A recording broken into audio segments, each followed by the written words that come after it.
മധുരം കഴിക്കാൻ തോന്നുന്ന സമയത്ത് പെട്ടെന്ന് ഉണ്ടാക്കാൻ പറ്റുന്ന ഒരു സ്വീറ്റ് റെസിപ്പിയുടെ വീഡിയോ ആണ് ഇന്ന് കാണിക്കുന്നത്. അതിനായി 3-4 അച്ച് ശർക്കര ഞാൻ ഉരുക്കാനായി വെച്ചിട്ടുണ്ട്.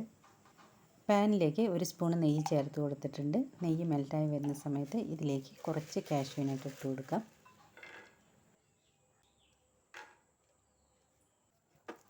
കാഷ്യൂ നട്ട് നെയ്യിലൊന്ന് വറുത്തെടുക്കാം.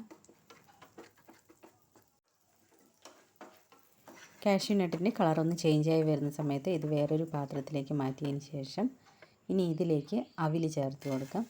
ഞാനിവിടെ മട്ട അവിലാണ് എടുത്തിരിക്കുന്നത്. ഏകദേശം 2.5 കപ്പോളം ചേർത്ത് കൊടുക്കുന്നുണ്ട്.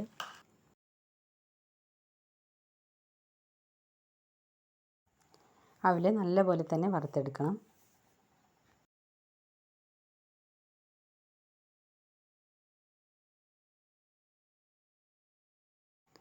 പാകമായോ എന്നറിയാനായി കൈവച്ചൊന്ന് പൊടിച്ച് നോക്കാം.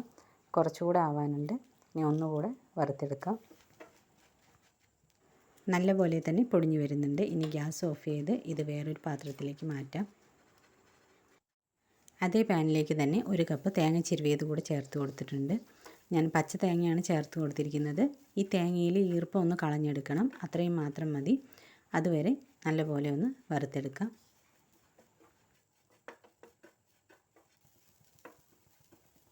അവിലിൻ്റെയും തേങ്ങയുടെയും ചൂട് നല്ലപോലെ ആറിയതിന് ശേഷം മിക്സിയുടെ ജാറിലേക്ക് ഇട്ട് കൊടുക്കാം. ആദ്യം അവിലാണ് ഇട്ട് കൊടുക്കുന്നത്. തേങ്ങ കൂടെ ജാറിലേക്ക് ചേർക്കാം.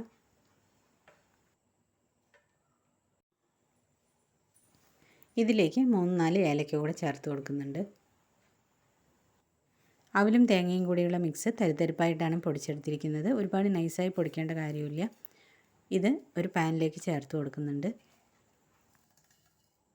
നേരത്തെ ശർക്കര ഉരുക്കി പാനിയാക്കി വെച്ചിരിക്കുന്നത് കൂടെ ഇതിലേക്ക് ചേർത്ത് കൊടുക്കുന്നുണ്ട്. ശർക്കര പാനി കുറേശ്ശെയായി ചേർത്ത് കൊടുക്കാം.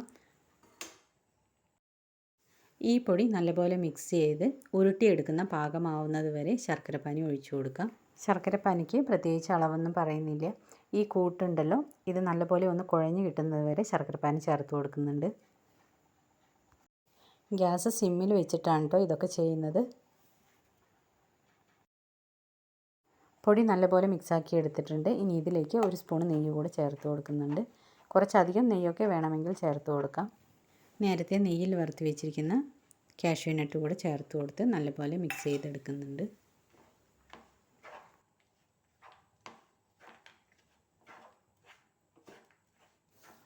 ഇനി ഇത് ലഡുവിൻ്റെ ഷേപ്പിൽ ഉരുട്ടിയെടുക്കാം. ചെറിയ ചൂടുണ്ട്. ഈ ചൂടോടുകൂടെ തന്നെ ചെറിയ ചെറിയ ഉരുളകളാക്കി ഉരുട്ടിയെടുക്കുന്നുണ്ട്. നല്ല ടൈറ്റായിട്ട് പ്രസ് ചെയ്ത് ഉരുട്ടിയെടുത്താൽ മതി. കാരണം നമ്മൾ തരിതരിപ്പായിട്ടാണ് പൊടിച്ചെടുത്തിരിക്കുന്നത്. അപ്പോൾ ചിലപ്പോൾ പൊട്ടിപ്പോവും. അതുകൊണ്ട് നല്ല ടൈറ്റായി ഉരുട്ടിയെടുക്കുകയാണെങ്കിൽ നല്ല ഷേപ്പിൽ കിട്ടും. എല്ലാം നല്ലപോലെ ഉരുട്ടിയെടുത്തിട്ടുണ്ട്.